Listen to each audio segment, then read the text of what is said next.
एक मिनट, ठीक है, फेस फेस देखा ही कुछ है, फेस देख रहा हूँ लेकिन अभी देखा हूँ। हाँ, फेस दिखता है क्या सर का? चालू करने को बोले नहीं, यहाँ पे क्या है कि पीपीटी में इसमें पावर पॉइंट में तो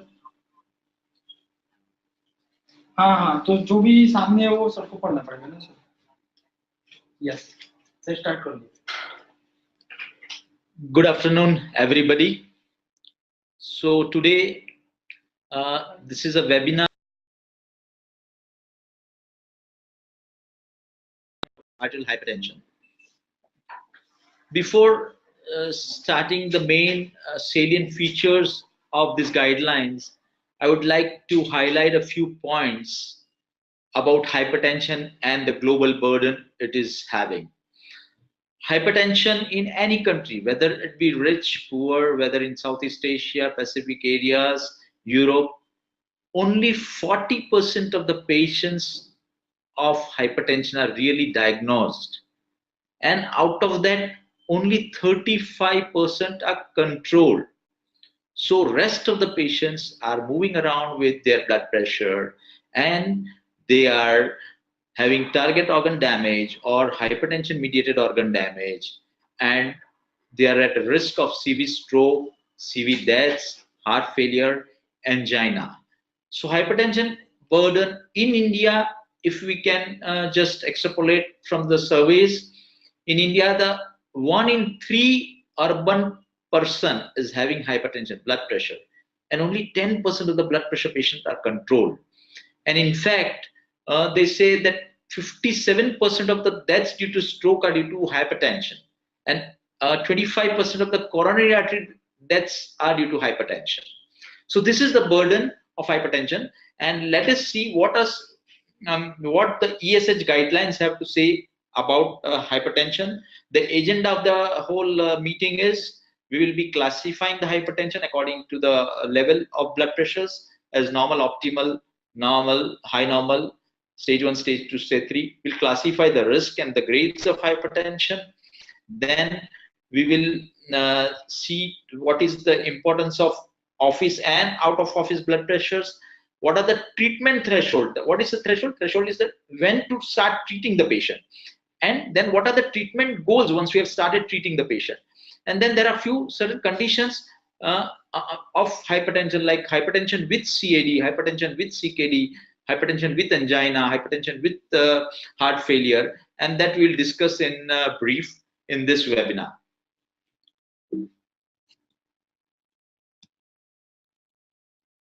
So office blood pressure should be measured repeatedly. One single measurement is not important.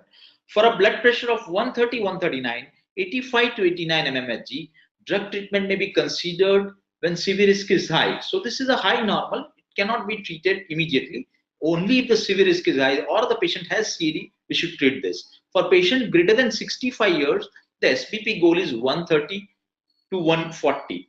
And BP in other patients below 65 years, BP should be lowered to less than 140/90 in all patients.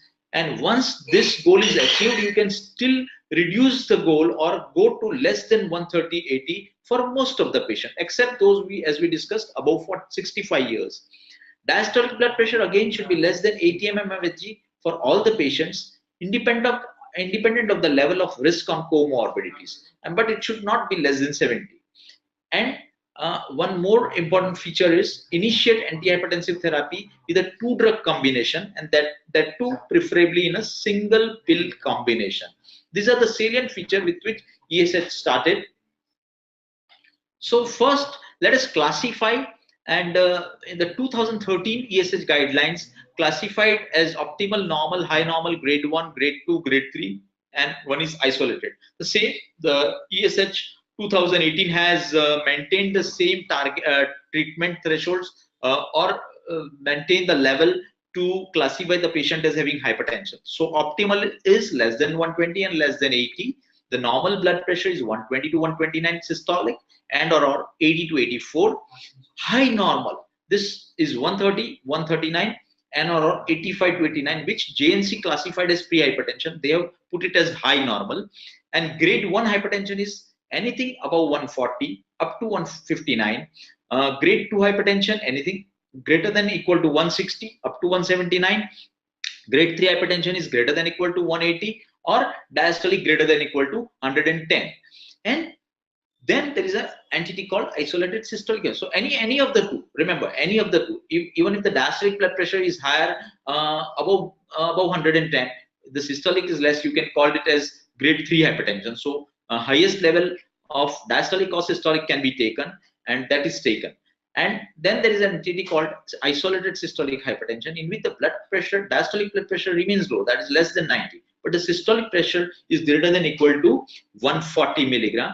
And again, the same grades apply for isolated, like grade 1 of greater than equal to 140, grade 2 greater than equal to 160, and grade 3 is greater than equal to 180. So this is how the classification of office BP. Remember, this is office BP and not home BP. And this is another classification of hypertension stages according to the BP levels, the presence of severe risk factors, and the comorbidities.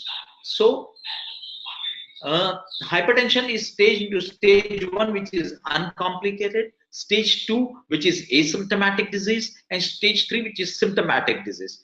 So if you see this slide, the last column, which is in the red, all patients who are having systolic blood pressure greater than equal to 180 and diastolic pressure or diastolic pressure greater than equal to 110 are high risk. And the same if the patient has a very high risk, if the patient is symptomatic CVD, CKD grade greater than equal to 4, or diabetes mellitus with organ damage. So all this stage 3, if you see the last row, which is considered as very high risk, are having CKD grade 4, diabetes with multiple organ damage, or symptomatic CVD. And rest of the patients are in between low, moderate, or high risk. And then there are two categories of low risk, 2 or 3 categories of low risk. One is a high normal BP, which is 130 by 139, with a diastolic and or a diastolic of 85 to 89. They are called low risk if they have no risk factors, or even if grade 1 hypertension, that is 140 to 159, and a diastolic blood pressure and or diastolic pressure of 90 to 99, is a low risk patient if they don't have any risk factors. Even if the patient of high normal has 1 or 2 risk factor, still it is called low risk. So this is how, and we will, as we go further, we will know that why to risk stratify the patient. But so the blood pressure, besides blood pressure, you have to find out whether there is a presence of other severe risk factors like diabetes, dyslipidemia, family history, smoking, and other comorbidities. And also hypertension mediated HMOD, which has been shown here. HMOD is hypertension mediated organ damage. What are the organs that are damaged? The brain, the eye, the heart, the kidneys, the peripheral vessels, the heart vessels. So this organ, whether they are damaged or not due to hypertension, that we have to find out in all hypertensive patients before starting the treatment. So here is a comparison. This is just a slide which is kept here because to let you know that all the treatment targets as well as the treatment thresholds are put in according to the office BP. But here is ABPM and high BP, home BPM. ABPM is ambulatory blood pressure monitor, and HBPM is home blood pressure monitor. So these are very important now according to the guidelines, though there are no outright clinical trials showing that what are the targets and thresholds according to the ABPM and the home BP monitor, but they have come in a big way in the sense that they can identify white coat and masked hypertension. They have stronger prognostic evidence. The nighttime readings are taken by ABPM, which is not taken by any other office BPs or home BP. And this is a measurement in a real life setting in ABPM. So patient is moving around in the office, everywhere, eating, drinking, and the blood pressure is going. We measure the blood pressure every half an hour for the whole day, and in the night every 1 hour. So abundant information and multiple measurements are taken during that single session of 24 hours, and the patient is called back after 24 hours, and the measurements are seen on the computer and they are recorded. But the disadvantage of ABPM is it's an expensive tool, and as some so it's an expensive, is not available everywhere. Though now it is not so much a rare thing. Even I have it in my OPD, and we do it in patients where we feel that there is a white coat or masked hypertension. And one another disadvantage can be uncomfortable, especially at the night when the patient has to wear it and sleep.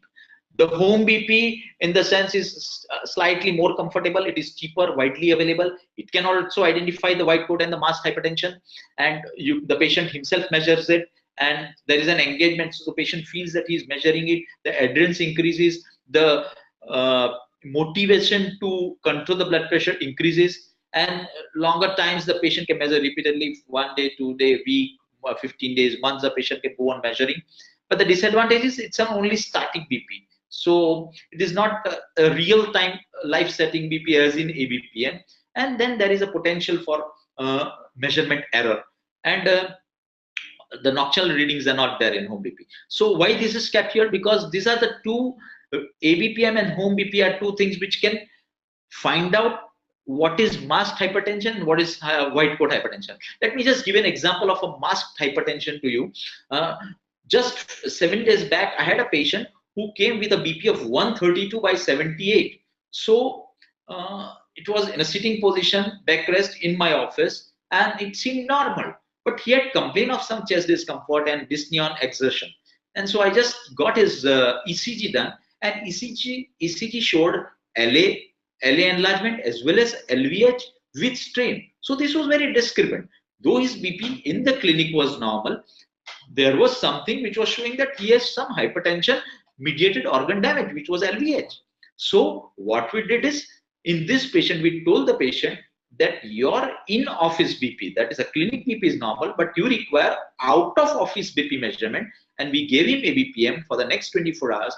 And when he came to us for the after that 24 hours, we saw his recording, the continuously half-hour recordings as well as a nocturnal recording. Most of the recordings were above 170, 100, or 170, even 110 diastolic. And so this is what is masked hypertension. The in-office BP is normal, and the out-of-office taken by ABPM or HBPM is abnormal or very high. The similarly white coat hypertension, where the in-office is very high, as soon as the patient takes the BP at home, or if the ABPM is taken, it is normal. So these two entities have come in a big way, and we should use it so that to not to overtreat the patient, as well as not to miss the masked hypertension, which can cause, which has a bad prognostic CV risk. Let's see the screening and diagnosis of hypertension according to the out of BP office measurement, out of office BP measurement. One is the optimal BP, that is less than 120 to 8, less than 120/80, and in that patient you don't have to do anything. Repeat the BP every 5 years. Then there is a normal BP 120/29/80/84. Repeat BP at least every 3 years, and then high normal BP 130/139, 85/89, and this is considered if the patient has a hypertension mediated organ damage. So in this patient, we see whether the patient has any hypertension mediated organ damage, or if it is there, as I showed in the first patient which I told you, then you have to consider as masked hypertension. And in this patient, out of office BP measurement is important, ABPM or HBPM. And if the out of office BP shows high blood pressure, then we have to start treating the patient. If it is not, if it is everything is normal, then again you have to repeat the BP at least annually in high normal BP also, unless one indication to treat this high normal BPR patient having very high risk or CAD, then you can treat the patient along with lifestyle. Then the last category is hypertension, which the threshold remains same to start the treatment, that is greater than or equal to 140/90. And if there are patient is having comorbidities and hypertension mediated organ damage, we can start treatment right away. But if the patient is just 140, in between 140/15, and that is stage 1 hypertension, then we can call him for repeated visits for office BP measurement, or better ways out of office BP measurements with ABPM or high BPM. And if anything out of it is positive, then we start treating. So this is initiation. When to initiate? Once you have labeled the patient. So a high normal BP of 130/139 by 85/89, lifestyle is advised. Lifestyle, what is lifestyle? Lifestyle is restriction of salt intake, increase potassium intake, increase fruits and vegetables, reduce saturated fat intake, and regular physical activity, moderation in alcohol, and cessation of smoking. These are all lifestyle, and according to the DASH theory, they have shown that if you follow this lifestyle, you can reduce your systolic BP by 8 to 10 mm of Hg, which is a very significant reduction. But in this patient also, if the patient has a high CV disease or especially CAD, then you need to start a single drug, mono drug, along with lifestyle to reduce the BP below 130.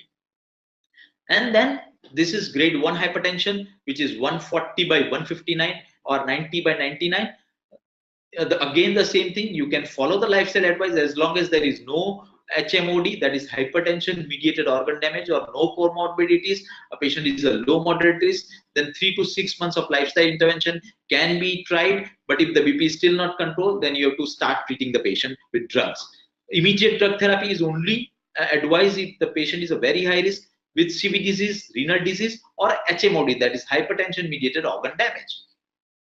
Grade 2 hypertension, there is no need for waiting. You need to start immediate drug treatment in all the patient, and along with lifestyle. Of course, lifestyle remains. Lifestyle is complementary. You cannot just give drug and not advise lifestyle. Just as you give lifestyle advice in diabetes, the same lifestyle advice you have to give in hypertension patient to get optimal control. And the aim is to bring it within 3 months. Similarly, for grade 3, there is no doubt we have to start with lifestyle along with immediate drug therapy. So let us see what is the core drug treatment for uncomplicated hypertension. So according to the ESH, consider monotherapy in only two kinds of patients. One is a low risk grade 1 hypertension, that is 140, 150, less than 150 BP, along with no other comorbidities, no hypertension mediated organ damage, or in a very old patient greater than 80 years or frail patient, you can start with a single drug. Otherwise, most of the patients, you start with a dual therapy. Dual therapy is ACE or ARB plus CCB or diuretics. This is in a single pill combination. Wait for 3 months. If it is not getting control, you can go to step 2. That is single pill, 3 drug combination. Now, we are using, in India, we are already using single pill combination. But European society has now realized that single pill helps in increasing the adherence of the patient, because the patient has to take just a single drug once whenever it is given. So 3 drug in a single pill. So single pill combination of 3 drugs, ACRB plus CCB plus diuretics. And if still it is not controlled, then we have to go to step 3. Either you can consult a referral for further investigation, or add spironolactone, which is a 4th drug, or alpha blocker, other diuretics, or beta blockers.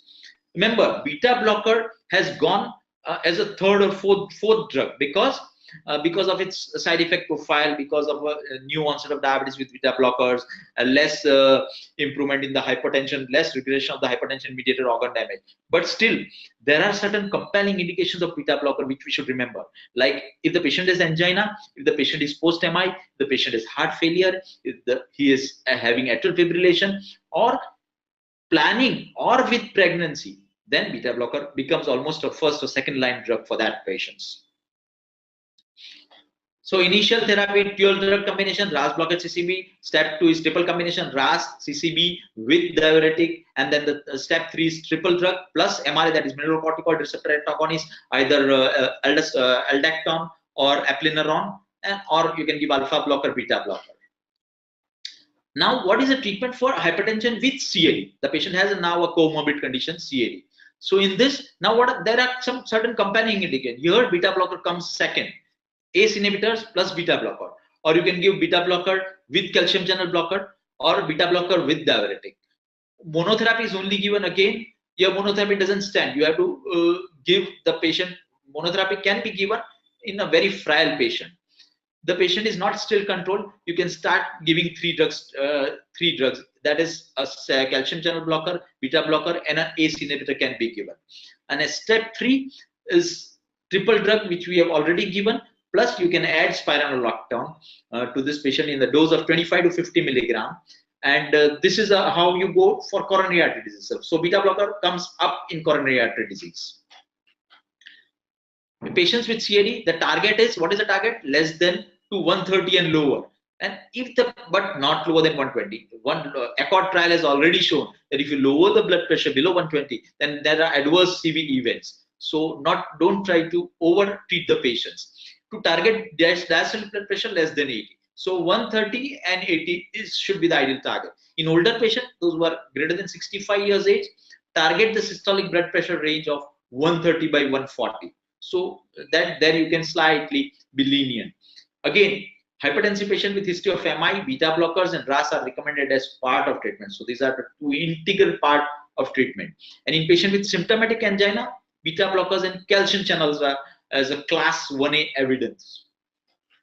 So hypertension and CAD dual RAS plus beta blocker or RAS plus CCB, and step 2 triple of the above, and step 3 above triple the 3 drugs calcium, beta and RAS plus MRA has to be given. Now there is hypertension and CKD. Hypertension is the second most common cause of CKD after diabetes. So once the patient is having CKD along with hypertension, you start ACE. ACE still remains the drug of choice, but calcium channel blocker is a better drug here, and ACE with calcium channel blocker or ACE with diuretic. If you have the GFR which is less than 30, then a thiazide or thiazide-like diuretic doesn't work, and then you have to give a loop diuretic in that patient. If this is not controlled, again go to step 2, single pill combination. Remember, all are single pill. First 2 drugs in one single pill, and then second step again 3 drugs in a single pill. So then you go with ACE, ARBs or ACE plus CCBs plus diuretic or a loop diuretic. We already have this combination available in India. Now European Society and in Europe also widely this combination of ACE with CCB and diuretics are available. And still, if the BP is not controlled, again go to step 3. The triple combination along with the spironolactone can be added. And again, as on the seen on the right side, the beta blockers remain the drug only if there are specific indications like heart failure, angina, atrial fibrillations, and fibrillation planning for pregnancy. Then you directly add a beta blocker. So this is in CKD. CKD again, it is recommended to bring the blood pressure, systolic blood pressure to less than 140, 130 to 140 is class 1A evidence, and individualized treatment should be considered depending on what is the renal function and electrolyte, because ACE inhibitors also, giving ACE inhibitor can sometimes increase the serum creatinine levels to about 20% or 30%. But still, RAS blockades are more effective, especially if the patient has presence of microalbuminuria or proteinuria, and they are the drug of choice in patients with hypertension and CKD. A combination of RAS with CCB is recommended as initial therapy, or a combination of RAS with the diuretic.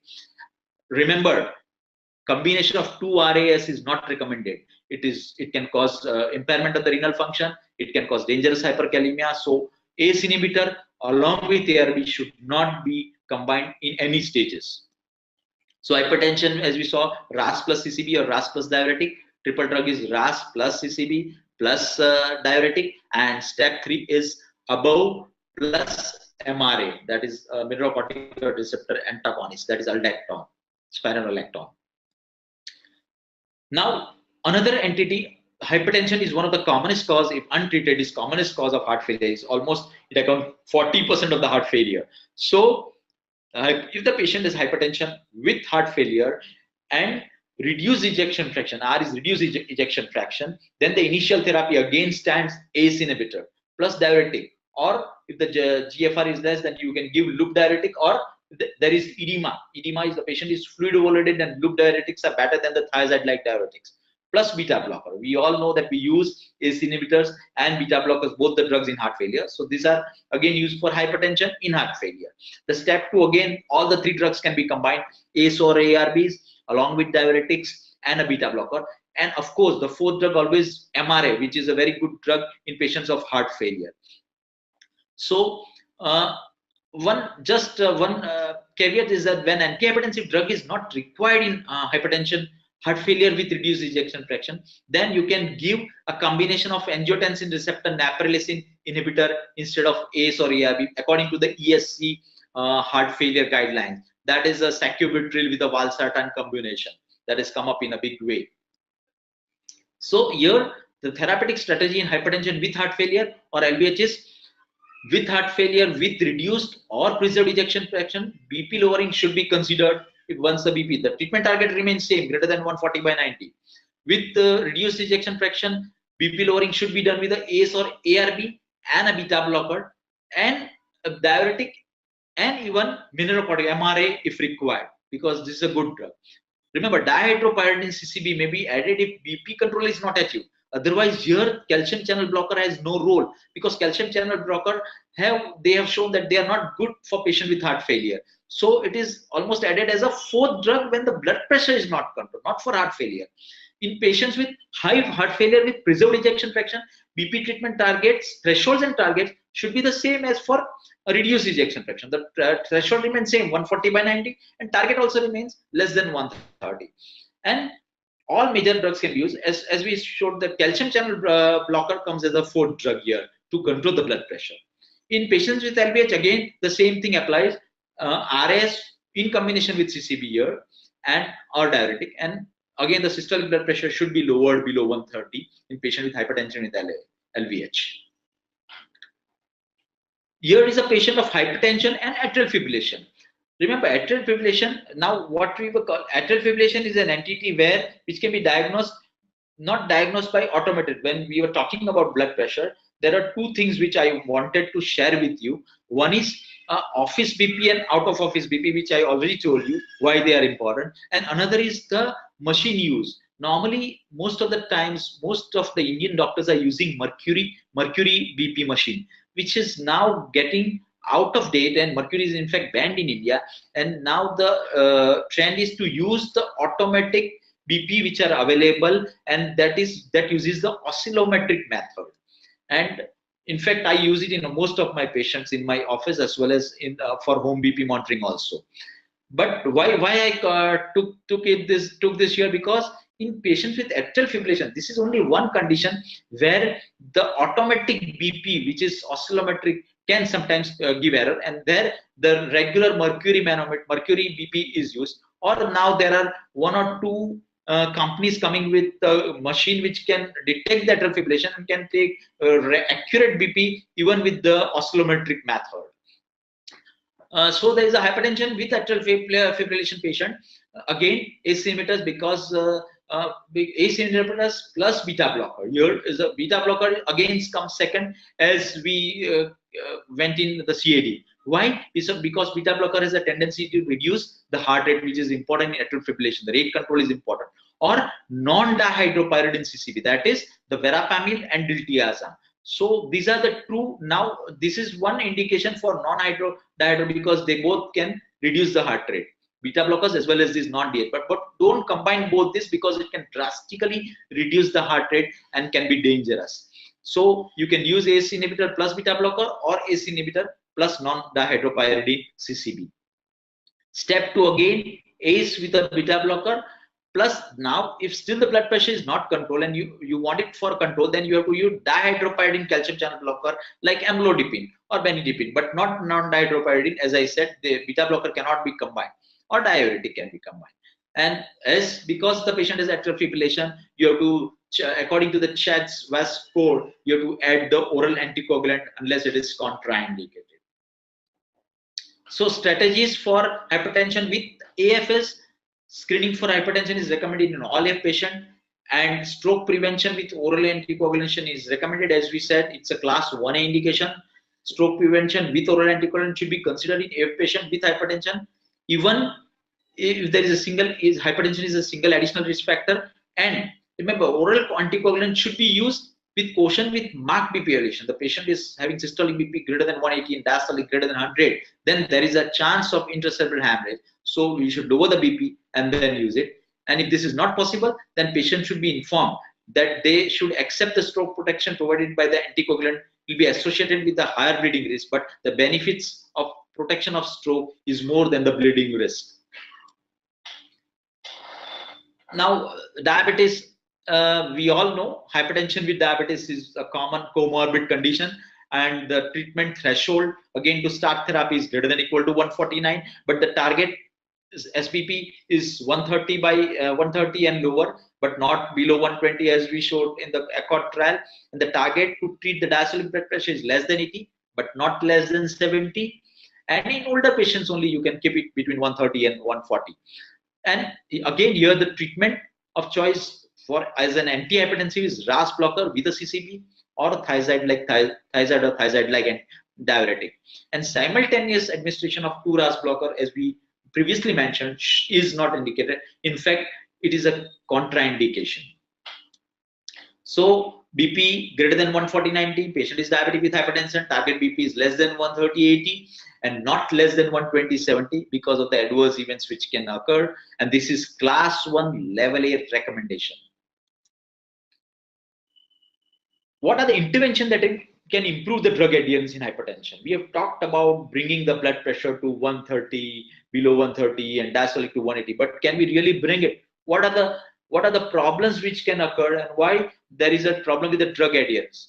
So one is we should inform the patient, just as we teach everything in diabetes. We should inform the patient about the risk of hypertension, the benefits of treatment, and how does it benefit reduce the stroke events, how does it reduce the CAD, as well as treatment strategy to achieve and maintain BP control using lifestyle measure and a single pill strategy when possible. So once empower the patient, you give a feedback on behavioral and clinical improvements, assessment and resolution of individual barriers. So you should individually see where is the barrier to whether he is not ready to take the drug, or whether he is not liking the 2 or 3 drugs which is given, and according to that point we have to discuss with an individual person.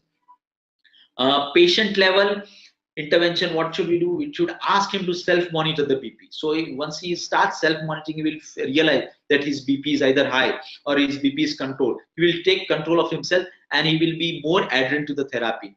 Group sessions can be given, motivational strategies can be instructed, use of reminder, family people can be taken for support, and the drug treatment, simplification of the drug. This is one of the, I feel this is one of the most important point of single pill combination.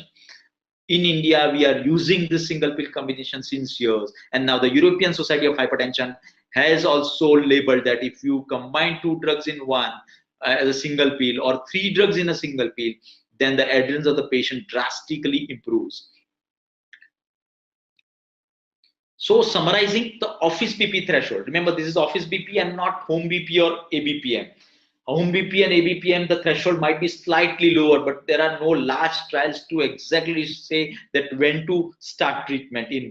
But still, there are some observational studies which show that for office BP of 140 and 90, the home BP is 135/85, and the ABPM is the lowest, that is 130/80. So if you want to treat home BP, then you have to start treating at 135, and if you want to start treating ABPM, you can start treating at 130. But there are no major clinical trials, so all trials are laid down on the office BP thresholds only. So if you see here, for any patients of hypertension, including hypertension plus diabetes plus CKD plus CAD plus stroke, all patients below 65 years, the treatment threshold, that is the treatment at which blood pressure level we should start, is greater than equal to 140. Once it is there, you have to start treating the patient. Above 65, again the same level, but above 80, the treatment threshold is slightly on the higher side. Only if the blood pressure is greater than equal to 160, we start treating this kind of patients. And diastolic treatment threshold remains the same for all the patients. Here, just a caution is, the patient is having CAD or stroke, we can start treatment at even high normal level, that is 130, 139. So these are the 2 patients where we are giving more benefit by starting the treatment earlier. So ESH and ESC, European Society of Cardiology, they have given the threshold of greater than 140 to 90 for treatment. But the ACC and AHA has given another goal of 130. So whom to follow?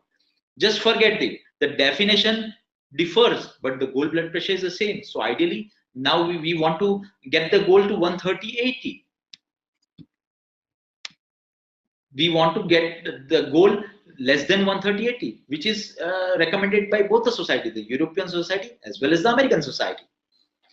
So highlighting and summarizing the today's webinar, it is recommended that office blood pressure be measured repeatedly, more than one visit. If Any doubt, you can use out of office, that is ABPM or high BP, home BP measurement at the HBPM or ABPM, to find out whether there is white coat hypertension or masked hypertension. It is recommended that BP should be classified as optimal, normal, high normal, grades 1 to 3 hypertension according to the office BP, remember, not home BP or ABPM. And BP should be lower to less than 140 by 90 in all patients, but here they have put that less than 130 by 80 is ideal for all the patients, except a few old frail patients, where 130 old frail patients or greater than 65 years, we can keep it above 130. Otherwise, the target, they have reduced the target to less than 130 by 80. And for patients with greater than 65, as we said, 130 by 40. And combination treatment is now becoming, and you should start with two drugs in most of the patient, except the two categories which I mentioned, that stage 1 hypertension, no risk, no comorbidities, and patients who are older and frail, there you can start with a monotherapy. Otherwise, you start with two drugs in a single pill. If it is not contained, if it is not controlled with two drugs, you can combine two with plus one in a one single pill again.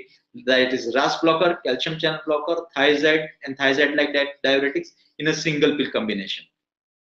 Of course, as we mentioned, there are specific indications for beta blockers which we have to keep in mind. And for CKD atrial fibrillations, there are certain changes we have to make in giving, like atrial fibrillation, we have to use beta blocker as a priority, or the calcium channel blocker like diltiazem, verapamil, to reduce the heart rate. Otherwise, the basic parameters in the is with calcium channel blocker and thiazide or thiazide diuretic in a single pill combination is very important, and you should use it that way so that you can control the blood pressure more.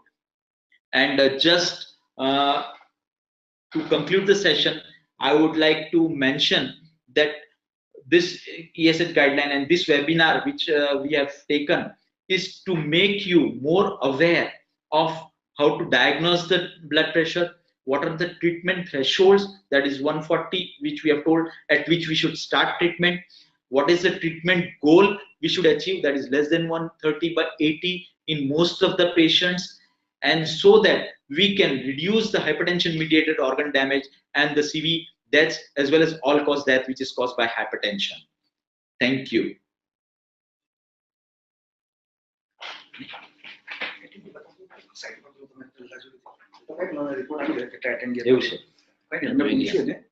કેટલા છે સ્ટાર્ટિંગમાં આમાં જવું પડશે કેટલી minute થઈ છે હારી સારું હાસું જોરદાર પતી ગયું હશે કે બંધ કર્યું હશે કે કાં જોતા એ લોકો આપણે બંધ કરી દીધું.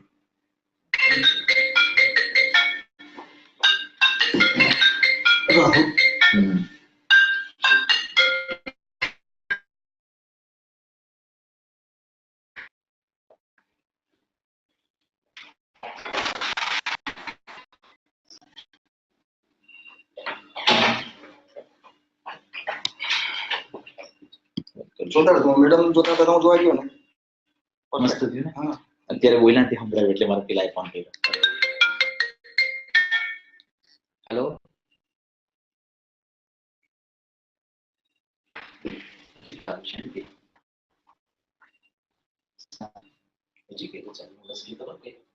આપણે આમાં જઈએ ને હવે કે ચાલુ છે બંધ કર. હા એટલે આપણે આટલું કમ્પ્યુટર દેખાય મસ્ત હતું ભાઈ જોરદાર મજા આવી ગઈ.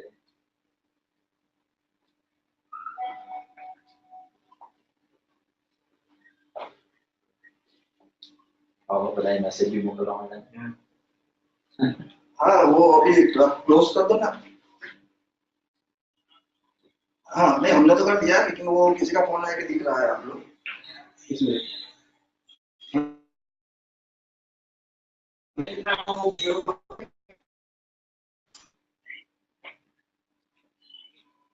ठीक है ओके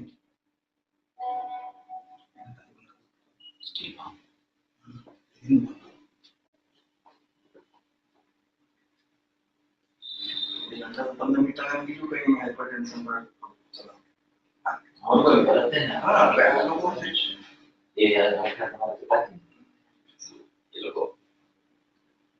मस्त आता એવું એમ ઘણું સારું તો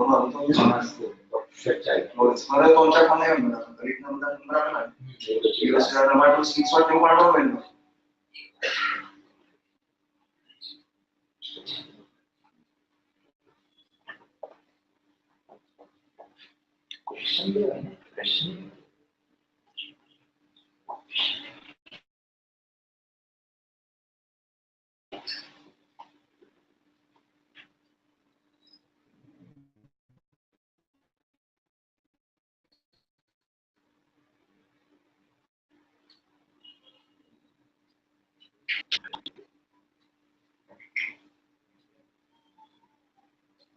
हाँ वो आपत्ति है कि ऑन ही है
स्क्रीनशॉट